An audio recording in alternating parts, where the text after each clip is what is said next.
రాష్ట్రానికి సంబంధించిన సమగ్ర పర్యాటక విధానాన్ని ఫిబ్రవరి 10లోగా సిద్ధం చేయాలని ముఖ్యమంత్రి రేవంత్ రెడ్డి ఆదేశించారు. రాష్ట్రంలో ఉన్న పర్యాటక ప్రదేశాలు, అభయారణ్యాలు, ఆలయాల ప్రతిపాదిక చేసుకొని పాలసీని రూపొందించాలని సీఎం సూచించారు. తెలంగాణ రాష్ట్ర సమగ్ర పర్యాటక విధానంపై ముఖ్యమంత్రి రేవంత్ రెడ్డి తన నివాసంలో బుధవారం సమీక్ష నిర్వహించారు. దేశీయంగా వివిధ రాష్ట్రాలు అనుసరిస్తున్న పర్యాటక పాలసీలతో పాటు అంతర్జాతీయంగా ప్రముఖమైన పాలసీలను అధ్యయనం చేసి తెలంగాణ పర్యాటక పాలసీ రూపొందించాలని ముఖ్యమంత్రి రేవంత్ రెడ్డి అధికారులకు సూచించారు.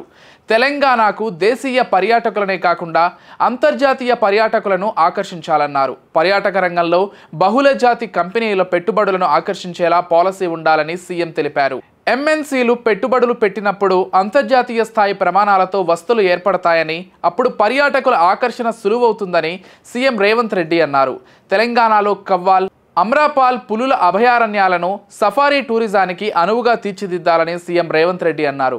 సమ్మక్క సారక్క, రామప్ప దేవాలయం, లక్నవరాలను సర్క్యూట్గా తీర్చిదిద్దాలని, నాగార్జున సాగర్, శ్రీశైలం బ్యాక్ వాటర్లలో కేరళ తరహాలో బోట్ హౌస్ల ద్వారా పర్యాటకుల సంఖ్య పెరిగేలా చూడాలని సీఎం సూచించారు. రాష్ట్రంలో బౌద్ధ పర్యాటక ప్రదేశాలను కలుపుతూ బౌద్ధ సర్క్యూట్ ఏర్పాటు చేయాలన్నారు. సమ్మక్క సారక్క జాతరకు పెద్ద సంఖ్యలో వచ్చే భక్తుల సమీపంలోని పర్యాటక ప్రదేశాలను సందర్శించేలా ప్రణాళికలు రూపొందించాలన్నారు. సింగపూర్ వంటి దేశాలు తక్కువ ప్రదేశంలో వైవిధ్యమైన ప్రణాళికలతో పెద్ద సంఖ్యలో పర్యాటకులను ఆకర్షించడం ద్వారా ఆర్థిక అభివృద్ధి సాధిస్తున్నాయని సీఎం రేవంత్ రెడ్డి తెలిపారు. హైదరాబాద్ నగరంలోని ఎన్టీఆర్ గార్డెన్, సంజీవయ్య పార్క్, ఇందిరా పార్క్లను కలుపుతూ స్కై వాక్ సర్క్యూట్ను అభివృద్ధి చేయాలని సీఎం సూచించారు. అనంతగిరితో పాటు ఇతర ప్రాంతాల్లోని వస్తువులు మెరుగుపరచాలని సూచించారు. పరిశ్రమలు, ఇతర రంగాల నుంచి వచ్చే ఆదాయమే కాకుండా పర్యాటక రంగం నుంచి వచ్చే ఆదాయం పెరిగితేనే రాష్ట్ర ఆర్థిక వ్యవస్థ మరో దశకు చేరుకుంటుందని సీఎం రేవంత్ రెడ్డి అన్నారు.